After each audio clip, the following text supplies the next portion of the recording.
Over the weekend, Russia launched its biggest drone attack of the war, hitting Ukraine again and again. Despite President Trump's efforts to negotiate peace, Vladimir Putin shows no sign of slowing down. Today, Isaac explains how Putin has managed to rebuild his power, strengthen Russia's war machine, and push for a peace deal on his own terms. It's Tuesday, September 9th. Isaac, when the war in Ukraine began, many thought Russia would collapse under the pressure. But now, Putin looks stronger than ever. Yes, Yasmin. In the first year of the war, many people, especially in the West, believed Russia was close to breaking apart. Its army was losing battles, its economy was hit by sanctions, and Putin looked weak. But that prediction was wrong. Now, years later, Putin looks confident.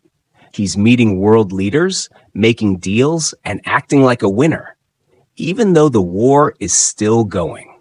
Russia hasn't achieved a total victory, but it's advancing, slowly but steadily. Each month, Russian forces gain small amounts of territory, while Ukraine is struggling to replace its soldiers and weapons. Russia also now produces more drones and ammunition than Ukraine, and it's earning far more money to keep the war going. So, even though this war is about strength on the battlefield, it's also about money and resources, and Putin's Russia is winning that fight. So Putin's turning point, when did things start changing for him? It began in September 2022. At that time, Russia's army was falling apart. It had been pushed back from Kiev, and soldiers were dying in huge numbers. Then Putin made a shocking move. He announced the first military draft since World War II. He ordered 300,000 men to join the army. That decision caused chaos. Families were terrified. Recruiters were grabbing men off the streets. Hundreds of thousands fled the country to avoid being sent to the front lines. But even with all the anger, Putin stayed firm. And that draft, as brutal as it was, saved his army. Those 300,000 new soldiers filled the gaps, and the Russian front line stabilized. But that kind of draft can't last forever. How did he keep finding soldiers without making the public angry again? He found another way: money. Instead of forcing people to fight, he started paying volunteers huge amounts to join the army. For example, a man who signs up can get a signing bonus of $65,000 and a monthly salary of $3,000, which is 10 times what a normal Russian worker earns. And on top of that, there are extra rewards for capturing territory, destroying equipment, or earning medals. Even injuries have a price: losing a leg, losing sight, or dying. Each comes with a specific payment for the soldier or their family. For poor Russians, especially from rural areas, this money changes everything. It's a ticket to the middle class, even if it means risking their life. So people are fighting not for patriotism, but for cash. Exactly. They're not fighting out of love for the country. They're fighting because it's the only way to escape poverty. And politically, that's very clever for Putin. If a volunteer dies, people don't blame the government. They say, he chose to go.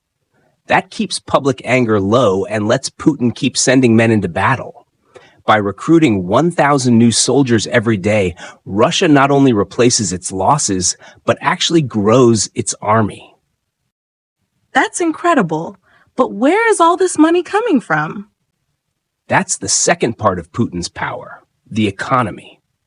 When Putin came to power in 1999, oil prices were high, and Russia made a lot of money.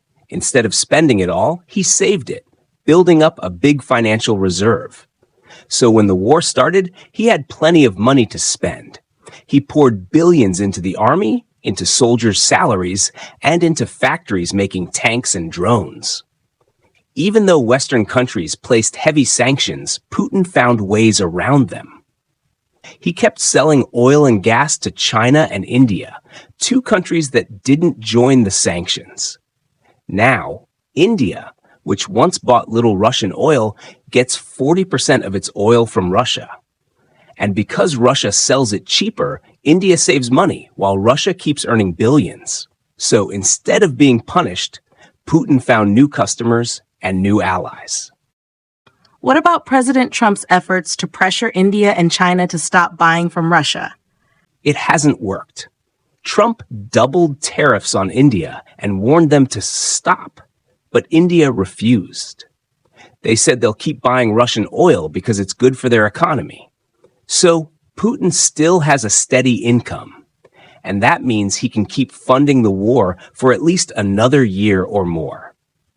There's a Russian saying, "You don't need to outrun the bear. You just need to outrun your friend." That's exactly how Putin sees this war. He doesn't need to be perfect. He just needs to outlast Ukraine and the West. So now, Putin feels strong enough to demand peace, but only on his own terms. Yes, because he's gaining ground, producing more weapons, and earning more money, he believes time is on his side. Trump's return to office also changed things. The U.S. is now pushing Ukraine to consider Russia's demands.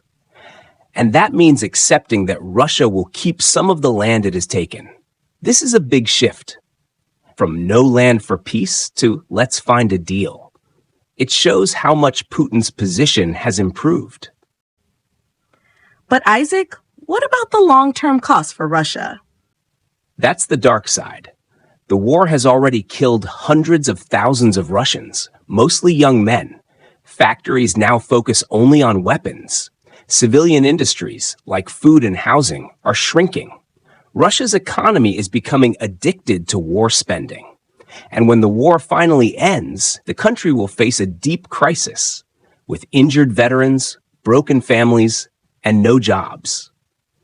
Many experts say this could create unrest similar to what happened after the Soviet war in Afghanistan, which helped collapse the USSR.